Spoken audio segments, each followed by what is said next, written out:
देखिए, पैसा, लालच और हराम की कमाई के कर्म फल पर आधारित ये दिल छू लेने वाली कहानी को हमारे बुजुर्ग एक कहावत कहते थे, हराम की कमाई पर नाला होकर निकलती है। यानी जो पैसा गलत रास्ते से घर में आता है वह अपने साथ बीमारी, कोर्ट कचहरी और बर्बादी लेकर उसी तरह बाहर निकल जाता है। आज की कहानी इसी कड़वे सच का आईना है।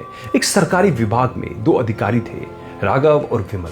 दोनों की कुर्सी एक थी, वेतन एक था, लेकिन जीवन की दिशा बिल्कुल अलग अलग थी। राघव अपनी ईमानदारी के लिए जाना जाता था। वह पुरानी बाइक से दफ्तर आता, सादा कपड़ा पहनता और महीने के अंत में बजट संभालना पड़ता। लेकिन उसकी सबसे बड़ी पूंजी थी शांत नींद। रात को उसका सिर तकिए पर पड़ते ही सो जाता था। दूसरी ओर विमल था। उसका सिद्धांत साफ था, मौका मिले और पैसा ना खाए वही मूर्ख है। उसके पास आलीशान गाड़ी, पॉश इलाके में बंगला और हर फाइल के बदले टेबल के नीचे मोटा लिफाफा। गरीबों की पेंशन, विधवाओं की सहायता, हर जगह उसने अपना हिस्सा काटा। विमल अक्सर राघव का मजाक उड़ाया करता था, राघव तू जिंदगी भर साइकिल ही चलाता रहेगा, देख मुझे 5 साल में सब कुछ बना लिया। राघव बस मुस्कुरा कर कहता, मैं नींद कमाता हूं, तुम बिस्तर। फर्क है, कर्म का हिसाब देर से खुलता है, लेकिन जब खुलता है तो ब्याज सहित लौटता है। विमल के इकलौते बेटे का 18वां जन्मदिन था। तोहफे में उसने बेटे को एक महंगी सुपर बाइक दी, वही बाइक जो रिश्वत के पैसों से खरीदी गई थी।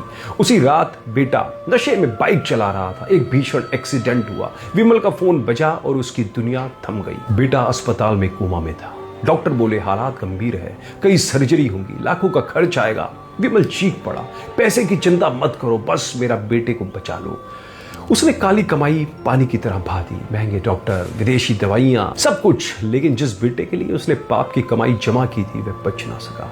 वह पैसा जो दूसरों के आंसुओं से आया था, आज उसके अपने आंसू भी नहीं पहुंच सका। बेटे की मौत के बाद घर उजड़ गया। पत्नी डिप्रेशन में चली गई। विमल को दिल का दौरा पड़ा। बंगला अब भूता मकान बन चुका था। पैसा अब दवाइयों और वकीलों की फीस में जा रहा था।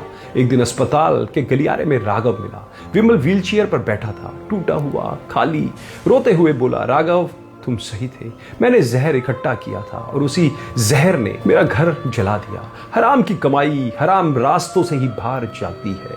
दोस्तों, सीख साफ है, पैसा वही है जो चैन दे, वरना वह बोझ है। गलत रास्ते से आया धन गलत रास्ते से ही जाता है। इसलिए अंत में खुद से पूछिए, घर लौटते वक्त आपकी जेब में क्या है? परिवार के लिए रोटी या भविष्य के लिए जहर? ईमानदार बनिए, सुखी रहिए।